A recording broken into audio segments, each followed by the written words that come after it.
Hello everyone, कैसे हो आप सभी। सीजीएल 2024 ये एक ऐसा एग्ज़ाम था मेरे लिए जिसको मैंने अपना पूरा 1 साल दिया था और इस एग्ज़ाम के अलावा मैंने किसी भी और पेपर को नहीं देखा। एसएससी का एक एग्ज़ाम मैंने और दिया, इसके साथ सीएचएसएल का, उसके अलावा मैंने कोई और एग्ज़ाम देखा भी नहीं। मेरा पूरा पूरा फोकस जो था पूरा साल वो सिर्फ़ और सिर्फ इसी एक एग्ज़ाम के ऊपर था। और उस 1 साल के अंदर मैंने अपना सिलेबस कंप्लीट किया, उसके साथ साथ प्रैक्टिस करी, उसके साथ साथ बहुत सारे मॉक टेस्ट लगाए, उनका एनालिसिस किया। तो ये सब पूरा मतलब 1 साल जो फुल फ्लेज फोकस होके मैंने एक एग्ज़ाम को दिया ना, उसने मुझे बहुत सारी चीज़ें सिखाई। इस एक एग्ज़ाम की ना समझ मिली मुझे कि उसको कैसे अप्रोच करना चाहिए, आपकी सही स्ट्रैटेजी क्या होनी चाहिए इस एग्ज़ाम को क्लियर करने के लिए। क्योंकि काफ़ी सारी चीज़ें होती हैं, हम बहुत सारी चीज़ें नई ट्राई करते हैं, कुछ चीज़ें अच्छी निकलती हैं, कुछ चीज़ें आपको इतना अच्छा रिज़ल्ट नहीं दे के जाती हैं। तो मैंने काफ़ी सारी चीज़ें सीखी और इसी के बेस पे मैंने बहुत सारी आपके साथ पर सब्जेक्ट मैंने सभी सब्जेक्ट्स की स्ट्रेटजीज़ भी आपके साथ शेयर करी इसी चैनल के ऊपर। आप सबने देखी भी, पसंद भी करी। बट इस वीडियो के अंदर ना मैं आपको इन लास्ट 60 डेज़ की कहानी बताने वाली हूँ जो मैंने उस टाइम पे किया, इन आखिरी 60 दिनों के अंदर जब सीजीएल प्री का एग्ज़ाम था। तो प्री से पहले 60 से 70 दिन जो थे हमारे पास, सबसे ज़्यादा ज़रूरी होते हैं वो दिन। और उन दिनों में एक अलग ही प्रेशर क्रिएट हुआ होता है, नोटिफिकेशन आ चुकी होती है, सब पढ़ रहे होते हैं, सब सेम रिसोर्सेज फॉलो कर रहे होते हैं। बट जहाँ आप रुके हुए होते हैं ना, जहाँ हमारे मॉक टेस्ट में नंबर इंक्रीज़ नहीं हो रहे थे, मेरा भी सिनेरियो कुछ ऐसा ही था। 135 के ऊपर आके कहीं ना कहीं वो नंबर रुक गए थे। और ये 135 किसी हार्ड मॉक की बात नहीं हो रही है, ये सिंपल प्रीवियस ईयर मॉक की बात हो रही है, ठीक है। तो इतने पे आके वो रुक गए थे, उसके आगे वो बढ़ ही नहीं रहे थे, जबकि सिलेबस कंप्लीट हो चुका था, सब कर रहे थे, सब कुछ चल रहा था। बट कहीं ना कहीं कुछ ना कुछ कमियां आ रही होंगी, तभी वो इंक्रीज़ नहीं हो रहे थे। तो मैं आपको यही बताऊंगी इस वीडियो में कि मैंने ऐसी कौन कौन सी चीज़ें थी जिनको इम्प्रूव किया, सभी सब्जेक्ट्स के अंदर मैंने क्या क्या ऐसे चेंजेस लेके आई अपने डेली रूटीन में, जिसकी वजह से मेरे मार्क्स इन 2 महीनों के अंदर ही 165 प्लस चले गए थे। इतने मेरे रेगुलरली आने लग गए थे एक नॉर्मल मॉक टेस्ट के अंदर। और हार्ड मॉक के अंदर भी वो 140 प्लस ही मुझे शो कर रहा होता था, 150 तक भी चले जाते थे। बट वो जो 60 दिन है ना, ये वाले, ये सबसे ज़्यादा क्रूशियल टाइम था मेरे लिए। और वो मैं आपके साथ शेयर करूँगी इस वीडियो में। और मैं आपको अपनी टारगेट नोटबुक का भी वो एक पेज ज़रूर दिखाऊंगी जिसमें मैं अपने वो सभी टारगेट नोट किया करती थी और उनको कंप्लीट करती थी। तो आप भी उससे रिलेट कर पाओगे कि कैसे कैसे चल रहा है, आप क्या कर रहे हो। क्योंकि सबके मन में क्यूरियोसिटी होती है कि हम ठीक भी कर रहे हैं या नहीं कर रहे, कहीं कुछ गलत चीज़ें तो हम नहीं कर रहे हैं जो लास्ट में जाके एग्ज़ाम डे वाले दिन जाके हम रिग्रेट करें उसके ऊपर। तो वो सारी बातें हम डिस्कस करने वाले हैं, एक एक सब्जेक्ट का मैं आपको बताती हूँ मैंने क्या क्या किया है इन आखिरी दिनों में।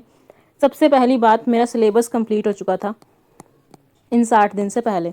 पूरा सिलेबस मैंने एक बार कंप्लीट कर लिया था सभी सब्जेक्ट्स का, इंग्लिश, मैथ, रीजनिंग। एक बार मैंने सभी टॉपिक्स अच्छे से देख लिए थे। कुछ एक दो टॉपिक थे वो मैंने साथ साथ उनको इम्प्रूव किया जिसमें मुझे थोड़ी सी भी डाउट लगता था। और जीके का भी मैंने एक बार सारा सिलेबस कंप्लीट कर लिया था। कहाँ से किया था, कैसे किया था, वो भी सब बताऊंगी। और आखिरी के इन 60 दिनों में क्या क्या मैंने किया, तो वो भी सब देख लेते हैं। सबसे पहले बात करते हैं मैथ्स के लिए। मैथ्स एक ऐसा सब्जेक्ट है जो सबसे ज़्यादा टाइम लेता है हमारा, और मेरा तो बहुत ज़्यादा लेता था। तो क्वांट को अराउंड 3 आवर्स में देती थी डेली। और इन 3 घंटे में करती क्या थी वो भी मैं आपको बता देती हूँ। तो मेरा सबसे पहला जो टास्क होता था ना, वो होता था सेक्शनल टेस्ट लगाने का। डेली के मैंने 2 सेक्शनल टेस्ट लगाने, ये तो कंटिन्यू ही चल रहा था कि डेली के 2 सेक्शनल टेस्ट तो मुझे लगाने ही लगाने हैं। और वो सब प्रीवियस ईयर टेस्ट में लगा रही थी। प्रीवियस ईयर टेस्ट में भी सीजीएल के कंप्लीट किए, सीएचएसएल के कंप्लीट किए, ठीक है, इन दो के, और लास्ट 4 ईयर्स तक के करने होते हैं। तो इन्हीं को ही मैं अटैम्प्ट कर रही थी, डेली के 2 सेक्शनल टेस्ट। और उसके साथ साथ उसका बेस्ट जो एनालिसिस हो सकता है कि उसमें जो क्वेश्चंस मुझे नहीं आते थे उनको मैंने अलग से एक मॉक टेस्ट की नोटबुक बनाई थी, उसके ऊपर लिखा था। और उसको वीकेंड पे उसकी रिवीजन भी मेरी चल रही थी, साथ साथ जो जो चीज़ें जो जो क्वेश्चंस मुझे नहीं आते थे उस पर नोट किए, अच्छे मेथड्स देखती थी। तो बस वो नोटबुक के अंदर नोट करती थी और फिर उसके बाद उसको रिवाइज भी किया करती थी वीकेंड पे। इन सेक्शनल टेस्ट के अंदर मुझे जो भी चैप्टर्स ऐसे लगते थे ना कि जो मेरे वीक हैं, जिन क्वेश्चन को मैं बार बार गलत कर रही हूँ जिन चैप्टर के, तो मैं उन चैप्टर्स को अलग से किया करती थी। उन चैप्टर की अलग से दोबारा से एक बार रिवीजन करनी अपने नोट्स से, उसके बाद उसकी प्रैक्टिस करनी बुक से, ठीक है। तो ये मेरा रूटीन था। तीसरी चीज़, मैंने जो स्टार्ट करी थी, जो सबसे ज़्यादा हेल्पफुल रही, वो थे शॉर्ट नोट्स बनाने। शॉर्ट नोट्स बनाए सभी चैप्टर्स के, अर्थमेटिक के बनाए, और एडवांस में भी जितने भी फॉर्मूलाज वगैरह होते हैं वो सब नोट किए अपने पास, उनके शॉर्ट नोट्स क्रिएट किए। और वो शॉर्ट नोट मेरे को बहुत ज़्यादा हेल्प मिली उनसे, स्पेशली मेंस में। मेंस से कुछ दिन पहले वो शॉर्ट नोट्स ने सबसे ज़्यादा हेल्प करी। इवन प्री से कुछ दिन पहले भी मैं उनको सारा रिवाइज करके गई थी, तो डायरेक्ट फॉर्मूला उठ के वहाँ पे क्वेश्चन आए हैं। तो बहुत ज़्यादा अच्छी चीज़ है। शॉर्ट नोट्स को तो मैं डबल स्टार करूँगी, क्योंकि सबसे ज़्यादा ज़रूरी जो है ना, वो आपको शॉर्ट नोट्स बनाने ही पड़ेंगे। ठीक है, आप इसको मिस नहीं कर सकते। बिल्कुल एफर्ट लगता है, मैं ये नहीं कह रही एफर्ट नहीं लगता, बहुत एफर्ट लगता है। एक एक चीज़ को बनाना, खुद से लिखना अच्छे से, एफर्ट लगता है और आपको लगाना भी पड़ेगा। ठीक है, लेकिन इसका रिजल्ट भी बहुत अच्छा है। तो इतना आपको करना है बस। ये मेरा रूटीन था मैथ में, डेली के 2 सेक्शनल लगाने, और 2 चैप्टर मुझे इनमें लगता था वीक है उनको करना, और तीसरी चीज़ अपने शॉर्ट नोट्स को साथ साथ क्रिएट करते चले जाना। और ये मेरी मॉक टेस्ट की नोटबुक, इसने भी बहुत ज़्यादा मेरी हेल्प करी है। तो बस इतना ही आपको क्वांट के अंदर इस टाइम पे करना है। सिलेबस कंप्लीट होने के बाद आपका यही टारगेट होना चाहिए। डेली के 2 सेक्शनल लगा लो, जो चैप्टर आपका वीक है उसके ऊपर काम करो, उसकी प्रैक्टिस करो खुद से। अगर आपको लगता है आपको नहीं आया, एक बार अपने नोट्स को खुद रिवाइज कर लेना। फिर भी लगता है तो आप किसी वीडियो से भी उसको रेफर कर सकते हो, बट बहुत ज़्यादा ना इधर उधर भागना मत, कि इसकी भी देख ली, उस भी टीचर की वीडियो देख ली, कभी कोई और आ रहा है, कोई रिवीजन करा रहा है तो उसकी वीडियो देख ली। भाई वीडियो से नहीं होती मैथ। ठीक है, खुद से करनी पड़ती है, खुद से प्रैक्टिस करनी पड़ती है, तो ही होती है मैथ। सिंपल। दूसरी आगे बात करते हैं इंग्लिश की। इंग्लिश में अराउंड मुझे 2 से ढाई घंटे का टाइम लगता था रोज़। इस 2 से ढाई घंटे में 1 घंटा तो फुल्ली डिवोटेड था वोकैबलरी को। मैंने आज जो बुक लिस्ट शेयर की थी उसमें भी मैंने अपनी बुक्स आपको दिखाई थी इंग्लिश की, तो उसमें भी मैंने आपको बताया था वोकैब मैंने करी है जहाँ जहाँ से। तो डेली का 1 घंटा तो वोकैबलरी को जाएगा ही जाएगा। डेली के 100 वर्ड्स तो मुझे वोकैब के पढ़ने हैं, तो मतलब पढ़ने हैं बस। दूसरी बात, आधा घंटा मेरा रीडिंग को जाता था, और वो बहुत ज़्यादा ज़रूरी है। इवन मेरा इंग्लिश बैकग्राउंड रहा है स्टार्टिंग से, लेकिन फिर भी वो आधा घंटा रीडिंग को देना ज़रूरी है। आप चाहे इंग्लिश मीडियम बैकग्राउंड से हो या हिंदी मीडियम से हो, तो बहुत ज़्यादा ज़रूरी है। आप रीडिंग को बिल्कुल भी स्किप नहीं करोगे। रीडिंग आपको करनी है, डेली आधा घंटा रीडिंग करनी है। आपका जो मन करे वो कर लो। जो मैं करती थी वो द हिंदू ही होता था, द हिंदू एडिटोरियल्स। और स्टार्टिंग में ये द हिंदू बहुत ज़्यादा डिफिकल्ट लगता है। कॉलेज के टाइम पे मैंने वो पढ़ना स्टार्ट किया था, उस टाइम पे सबसे ज़्यादा डिफिकल्ट लगता था उसको पढ़ना, उसको समझना। इवन मेरा इंग्लिश मीडियम बैकग्राउंड था, फिर भी उसमें ऐसी ऐसी वोकैबलरीज आती हैं, मतलब काफ़ी अच्छा लेवल लगता था। बट धीरे धीरे जब उसको पढ़ा, डेली जाके लाइब्रेरी में न्यूज़पेपर उठा के उसके एडिटोरियल्स को देखना, तो वो बहुत ज़्यादा हेल्प करता है। तो कॉलेज की डेज़ में मैंने उनको पढ़ना स्टार्ट किया था, और फिर प्रिपरेशन में भी मैंने उसे कंटिन्यू किया पढ़ना। तो उसकी वजह से मेरी इंग्लिश में बहुत ज़्यादा इंप्रूवमेंट हुई है। तो मैं इसलिए बार बार आपको सजेस्ट करती हूँ कि रीडिंग करो, डरने की ज़रूरत नहीं है। खासकर ये हिंदी मीडियम बैकग्राउंड वाले, उनको लगता है कि हमसे नहीं हो पाएगा, या हमारी इंग्लिश इतनी अच्छी नहीं हो सकती है। इंग्लिश मीडियम बैकग्राउंड वाले भी कोई बहुत ज़्यादा अच्छी इंग्लिश लेके नहीं बैठे हुए हैं, उन्होंने भी नॉर्मल इंग्लिश पढ़ी हुई है। बट पता है मेन चीज़ क्या है, उनका फ़्लो बन चुका है। जो 2 डिफरेंस क्रिएट हो रहे हैं ना, वो यही है, उनका फ़्लो बन चुका है इंग्लिश को, हर चीज़ इंग्लिश में पढ़ने का। आपका फ़्लो नहीं है, तो आपको फ़्लो बनाना है बस। आपका जिस दिन बन गया ना, उस दिन आपकी इंग्लिश भी सही हो सकती है, और आप इंग्लिश मीडियम वालों को कम्पीट कर सकते हो। सिंपल सी बात है। ठीक है, तो रीडिंग के ऊपर सबसे ज़्यादा अपना फोकस रखना हमेशा। तीसरी बात आती है प्रैक्टिस की। प्रैक्टिस कहाँ से करनी है? प्रैक्टिस जैसे मैं आपको डेली के जो टारगेट्स देती हूँ ना टेलीग्राम ग्रुप पे, अगर आपने अभी तक ज्वाइन नहीं किया तो उसका लिंक मिल जाएगा आपको डिस्क्रिप्शन में। टेलीग्राम ज्वाइन कर लो, उस पर डेली के मैं टारगेट्स देने मैंने स्टार्ट कर दिए हैं। और कल से ही हमने इंग्लिश की प्रैक्टिस करनी स्टार्ट की है। हम डेली के 100 क्वेश्चन प्रैक्टिस कर रहे हैं। ठीक है, तो आप भी साथ में कर सकते हो। तो प्रैक्टिस में आपको क्या करना है, वही जैसे मैं वहाँ पे करवा रही हूँ ना, सेम सेम तरीका था मेरा प्रैक्टिस करने का। पिनाकल उठाओ, और बस उसके डेली के एरर के 25 क्वेश्चन कर लिए, सेंटेंस इंप्रूवमेंट के 25 क्वेश्चन कर लिए, उसके बाद फिलअप के 25 क्वेश्चन कर लिए, वॉइस है, नरेशन है, उनके 10-10 क्वेश्चन कर लिए, डेली के 2 क्लोज टेस्ट लगा लिए। तो ये सारा प्रैक्टिस का पार्ट आता है, डेली के 100 क्वेश्चन उन बुक्स से लगाना। ठीक है, इतना मैंने किया था प्रैक्टिस के लिए अराउंड 1 मंथ और समथिंग। 30 से 40 दिन तो मैं उस बुक से ही कर रही थी। उसके बाद जो मैंने किया, 30 से 40 दिन के बाद, मतलब बुक्स से प्रैक्टिस ख़त्म करने के बाद, मैं स्विच हो गई थी सेक्शनल टेस्ट के ऊपर। और इन सेक्शनल टेस्ट ने बहुत ज़्यादा इंप्रूवमेंट दिखाया और हम यहाँ भी स्टार्ट करेंगे, टेलीग्राम पे भी स्टार्ट करेंगे। अभी 30 दिन तक हम बुक से ही प्रैक्टिस करने वाले हैं और उसके बाद हम डेली के सेक्शनल टेस्ट देने भी स्टार्ट करेंगे। और सेक्शनल टेस्ट मैंने कैसे दिए, सेक्शनल टेस्ट आपको टेक्स्ट बुक पे मिल जाएंगे। अगर आपके पास टेक्स्ट बुक का पास है तो आपको वहाँ पे मिल जाएंगे। डेली के सेक्शनल टेस्ट मैंने लगाए हैं 4, डेली के 4 सेक्शनल टेस्ट आपको लगाने हैं, मैंने भी लगाए हैं, और वो सब प्रीवियस ईयर वाले लगाने हैं, ठीक है। कोई और नया नहीं उठाना, प्रीवियस ईयर वाले सेक्शनल टेस्ट आपने उठाओ और उनको सॉल्व करना है, ठीक है। डेली के 4 इंग्लिश के previous year sectional test, that's it. मैं आपको दिखा भी देती हूँ। टेक्स्ट बुक के आप इस मॉक टेस्ट वाले सेक्शन में जाओगे जहाँ पे आपको टीयर 1 और टीयर 2 दोनों के मॉक टेस्ट मिलते हैं। इसमें आपको फुल टेस्ट भी मिल जाएंगे, चैप्टर टेस्ट भी मिल जाएंगे, और साथ ही साथ जितने भी सेक्शनल टेस्ट है ना वो भी मिल जाएंगे। और अगर आपका पास एक्सपायरी होने वाला है या फिर आप परचेज़ करना चाहते हो तो अभी इनकी सेल भी आई हुई है जो कि 28 से 30 अप्रैल तक रहने वाली है। इसमें आपको टेक्स्ट बुक का पास सिर्फ 439 रुपीज़ में मिल जाएगा। तो अगर आपका एक्सपायरी होने वाला है पास तो आप परचेज़ कर सकते हो। मेरा कूपन कोड यूज़ कर लेना SYG, आपको सीधा 12% का डिस्काउंट भी मिल जाएगा टेक्स्ट बुक के पास पे। इस तरीके से आप देख सकते हो ये सभी सेक्शनल टेस्ट हैं जो टेक्स्ट बुक पे अवेलेबल हैं। आप सीधा सेक्शनल टेस्ट वाले सेक्शन में जाओगे तो वहाँ पे आपको ये मिल जाएंगे। ये सभी इसी तरीके से आपको अलग अलग एग्जाम के भी मिल जाएंगे, CHSL, GD, MTS और CGL टीयर 2 के सिलेक्शन पोस्ट के, ये सभी सेक्शनल टेस्ट अवेलेबल हैं यहाँ पे, आप चेक कर सकते हो। और इनको डेली देने हैं आपने ये सभी सेक्शनल टेस्ट। साथ ही साथ जो बाकी सभी सेक्शनल टेस्ट हैं, रीजनिंग के हैं, मैथ्स के हैं, वो भी मिल जाएंगे। और बाकी सभी एग्जाम के, बैंकिंग एग्जाम के भी टेस्ट वहाँ पे अवेलेबल हैं। बाकी जितने भी एग्जाम्स होते हैं, इवन जो लाइव टेस्ट होते हैं ना टेक्स्ट बुक पे, वो भी दिया करो। वो भी मैंने दिए हैं काफ़ी लाइव टेस्ट, अब भी दे रही हूँ। क्विजेस हैं, चैप्टर टेस्ट है, तो वो सब आप एक बार अटैम्प्ट कर सकते हो वहाँ पे, ठीक है। आगे हम बात कर लेते हैं रीजनिंग के बारे में। तो रीजनिंग में जो मेरा मेन फोकस रहा है ना हमेशा से, वो रहा है सेक्शनल टेस्ट के ऊपर। सेक्शनल टेस्ट में मुझे जो चैप्टर ऐसा लगता था जिसके क्वेश्चन मुझसे नहीं बन रहे हैं उसको फिर मैं अलग से करती थी, अलग से उसकी जो शीट अवेलेबल हो या फिर अगर बुक से करना हो तो मैं वहाँ से उसकी प्रैक्टिस कर ली, थोड़े बहुत क्वेश्चंस लगा लिए, 100-150 क्वेश्चन उस चैप्टर के अटैम्प्ट कर लिए, तो उससे एक अच्छा खासा फ्लो बन जाता था। तो बस डेली के 2 सेक्शनल टेस्ट लगाए हैं मैंने रीजनिंग के, इसके अलावा और कुछ भी नहीं किया है रीजनिंग में, और आपको भी करने की ज़रूरत नहीं है।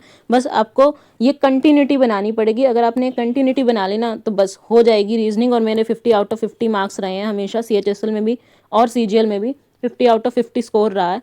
तो मैं आपको बता सकती हूँ कि reasoning is just about practice, और वो फ्लो बना लो और वो आर्ट ऑफ स्किपिंग सीख लो, किस तरीके से आपको क्वेश्चंस को स्किप करते हुए चलना है, कौन सा क्वेश्चन पहले करना है, कौन सा क्वेश्चन बाद में करना है। उन सभी पैटर्न्स को बस अपने ध्यान में रखो। उसकी मॉक टेस्ट की जो नोटबुक होती है ना उसको बना लो और उसको साथ साथ रिवाइज करते रहा करो। बहुत आराम से 50 में से 50 नंबर आप ला सकते हो रीजनिंग में, और सब ला रहे हैं, बहुत सारे बच्चे ला रहे हैं और आप भी ला सकते हो। बस इतना सा काम आपको करना है। और जो मेन चीज़ रहेगी वो रहेगी आपकी कंटिन्यूटी बनानी। आपको कंटिन्यू रहना पड़ेगा इन 2 सेक्शनल टेस्ट के साथ डेली, ठीक है। उसके अलावा जीके में देखते हैं। GS में मैंने अपना एक बार सिलेबस कंप्लीट कर लिया था, तो उस टाइम पे मैं डेली 1 घंटा देती थी उनको रिवाइज करने में।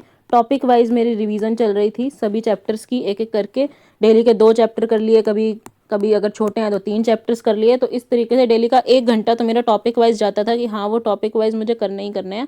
तो इतना चल रहा था। उसके अलावा उसकी प्रैक्टिस चल रही थी साथ साथ। कौन सी? वही आपकी पिनाकल या फिर किरण की बुक, उसमें से आप प्रैक्टिस कर सकते हो उसकी। दूसरी बात जो अब भी चल रही है, परमार सर की PYQ सीरीज़ चल रही थी उस टाइम पे, पार्ट 4, तो वो मैंने करी थी। और अब जो पार्ट 5 चल रहा है वो आप सभी को मैं दे भी रही हूँ टारगेट्स में भी, तो वो आप कर सकते हो। उस टाइम पे मैंने PYQ सीरीज़ ही करी थी और उसकी फिर बाद में रिवीजन करी थी जीके के अंदर, दैट्स इट। इतना ही मेरा उस टाइम पे रोल रहा जीके का, और इतना ही आप करो तो इवन सफिशिएंट भी है। बस अपने टॉपिक के ऊपर थोड़ा सा आप ध्यान दे लेना, क्योंकि थोड़ा वेंडर भी चेंज हो रहा है, तो अब पता नहीं PYQ का कितना ज़्यादा रेलिवेंस रहने वाला है। रहेगा तो सही, बिल्कुल रहेगा, बट जिसका अपना कोर के ऊपर काम जो करेगा ना वो बिल्कुल आगे निकलेगा। जो अपने कंसेप्ट को अच्छा रखेगा, हर तरीके से सब कुछ पढ़ के जाएगा, तो वो ज़रूर अच्छे मार्क्स लेके आने वाला है 2025 के अंदर। तो आपको इसके ऊपर सबसे ज़्यादा अपना फोकस बना के रखना है इस टाइम पे। अपने डेली जो जितने भी चैप्टर्स होते हैं उनको अच्छे से पढ़ना है, कोई छोड़ना नहीं है। किसी भी सब्जेक्ट को बिल्कुल निगलेक्ट नहीं करना है, जैसे आप इकोनॉमिक्स को या करंट अफेयर्स को कर देते थे पहले। अब ऐसा सिनेरियो नहीं रहने वाला। TCS तो पेपर बना नहीं रहा, तो अब किस सब्जेक्ट को कितना ज़्यादा वेटेज मिलेगा कोई नहीं जानता है। तो आपको सभी सब्जेक्ट्स को इक्वल वेटेज देना है, चाहे वो आपका स्टैटिक हो, चाहे वो आपका करंट हो, चाहे वो आपके बाकी कोर सब्जेक्ट्स हो, उन सभी को इक्वली लेके चलना है। That's it. और उसके बाद जो सबसे मेन चीज़ है वो है हमारे मॉक टेस्ट। सबसे ज़रूरी है मॉक टेस्ट, और मॉक टेस्ट में भी आपको डेली का एक मॉक ज़रूर लगाना है। आप मॉक को स्किप नहीं करोगे। आखिरी के 60 दिन है, 70 दिन है, 80 दिन है, आपको डेली का एक मॉक टेस्ट लगाना ही लगाना है। आप उसको बिल्कुल स्किप नहीं करने वाले हो। मॉक टेस्ट के अंदर इस बार सब इंक्लूड रखना। अपने प्रीवियस ईयर को तो करना ही करना है, साथ में जो फुल टेस्ट आते हैं ना उनको भी करना, और जो लाइव टेस्ट आते हैं उनको भी करना। ठीक है, वैरायटी के ऊपर फोकस करना इस बारी।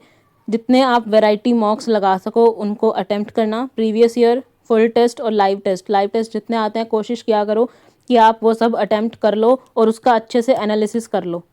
ठीक है, अच्छे से एनालिसिस करना है, क्योंकि सबसे ज़्यादा जो इंपॉर्टेंट होता है ना वो इनका एनालिसिस ही है। मैं अपना बता देती हूँ मैंने कितने मॉक टेस्ट लगाए। प्री से एक दिन पहले जो लास्ट मेरा मॉक था ना वो था 123 नंबर का मॉक। तो 123 मॉक टेस्ट मैंने अटेम्प्ट किए हैं प्री से पहले पहले, और ये कंटिन्यूटी की बात कर रही हूँ। कंटिन्यूटी में 123 मॉक टेस्ट मैंने लगाए हैं। आखिरी के जो 15-20 दिन थे उसमें मैंने 2-2 मॉक टेस्ट भी अटेम्प्ट किए हैं डेली के। मैं आपको भी शीट दिखाऊंगी अपनी, वो टारगेट वाली, वो फ़ोटो मैं अभी आपको दिखाती हूँ, उसमें भी आप देखना। तो डेली के 2 मॉक टेस्ट मैंने लगाए हैं आखिरी के 15 से 20 दिन, ज़्यादा नहीं, 15 से 20 दिन डेली के 2-2 मॉक टेस्ट भी मैंने लगाए हैं। ठीक है, और उनका अच्छे से एनालिसिस किया। एनालिसिस का पार्ट सबसे ज़्यादा ज़रूरी होता है। तो मॉक टेस्ट का आप 1 घंटा लगेगा, और जो उसका एनालिसिस का पार्ट है वो भी 1 घंटा कहीं ना कहीं आपका लेगा। तो कुल मिला के 11 से 12 घंटे आप रफली मान के चल सकते हो। 10 से 11 घंटे वैसे इनफ है। अगर आप 10 से 11 घंटे डेली के देने लग जाओ अभी से तो आप बहुत ज़्यादा इम्प्रूवमेंट कर सकते हो। मेरे में बहुत ज़्यादा इम्प्रूवमेंट हुई है इस पूरे रूटीन को फॉलो करने से। मैंने आपको स्टार्टिंग में ही बताया कि मार्क्स एकदम से बहुत सही हो गए। ठीक है, हार्ड मॉक के अंदर भी 140 के आसपास मार्क्स रहने लग गए थे, और जो ईजी था वो तो 165 तक पहुँच ही गया था। तो आपको भी इस तरीके से करना है। मैं आपको दिखाती हूँ अपनी टारगेट नोटबुक भी, ये आप देख सकते हो। ये अराउंड 10 दिन पहले की डेट है, 2 सितंबर के आसपास। मेरा जो एग्ज़ाम था वो 12th को था, 12th ऑफ सितंबर। 9 से एग्ज़ाम स्टार्ट हुए थे, तो स्टार्टिंग में ही आ गया था एग्ज़ाम। तो आप देख सकते हो उस टाइम पे एक मॉक सुबह लग रहा था, उसका एनालिसिस हो रहा था। ठीक है, उसमें मैंने मार्क्स भी साथ में ही लिख दिए थे, और उसके बाद दूसरा मॉक भी मैं लगा रही थी। तो डेली के 2 मॉक्स लग रहे थे। इसके अलावा डेली का 1 घंटा, 1 से 1.5 घंटा जो था वो मेरा जा रहा था वोकैबुलरी को रिवीजन में, क्योंकि उस टाइम एक बार मैं कर चुकी थी तो बस तब रिवीजन चल रही थी। तो 1 से 1.5 घंटा मैं बस वोकैब को अच्छे से रिवीजन के लिए दे रही थी कि हाँ एक बार अच्छे से हो जाए रिवाइज। दूसरी चीज़, डेली इंग्लिश के सेट्स लग रहे थे उस टाइम पे। मैंने लास्ट में आते थे, ये आप देख सकते हो 4 सेट्स जो मैंने अभी आपको इंग्लिश के दिखाए ना, तो डेली के 4 सेट्स लग रहे हैं। मॉक टेस्ट, ये सेकंड मॉक टेस्ट है, ये देख रहे हो आप, 119। तो इतने मॉक टेस्ट लग गए थे, ये नंबर लिखे हुए हैं मैंने कि हाँ ये इतने नंबर का मॉक है। तो 118, 119 उस टाइम पे थे। तो लास्ट तक जाते जाते 123, 125 के आसपास वो मॉक टेस्ट कंप्लीट हो गए थे मेरे। उसके अलावा क्वांट के सेट लग रहे थे मेरे 4, लास्ट में मैंने कर दिए थे 4-4 सेट्स कर दिए थे, क्योंकि मेरा फ्लो अच्छा बन जाए डेली के 4 टेस्ट लगाने। उसके अलावा जो चैप्टर वाइज जो मुझे लगता था कि हाँ इनको रिवीजन करनी चाहिए, तो चैप्टर वाइज तो चल ही रहा था।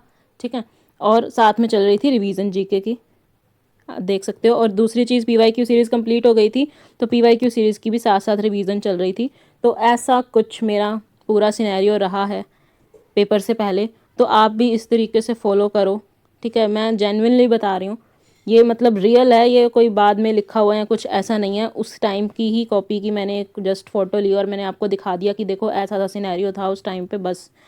तो आपको जो जो चीज़ें मैं बता रही हूँ ना वो जेन्युइनली ट्रू हैं। बहुत सारे बच्चे फॉलो भी कर रहे हैं, और उनके रिस्पांस भी आते हैं मेरे पास, टेलीग्राम के ऊपर मैसेजेस आते हैं कि दीदी बहुत अच्छा रिस्पांस आ रहा है, हमारी इंप्रूवमेंट हो रही है, बच्चे जुड़े हुए हैं काफ़ी टाइम से। तो आप भी जुड़ सकते हो, आप मेरे साथ टेलीग्राम चैनल पे ज्वाइन हो जाओ।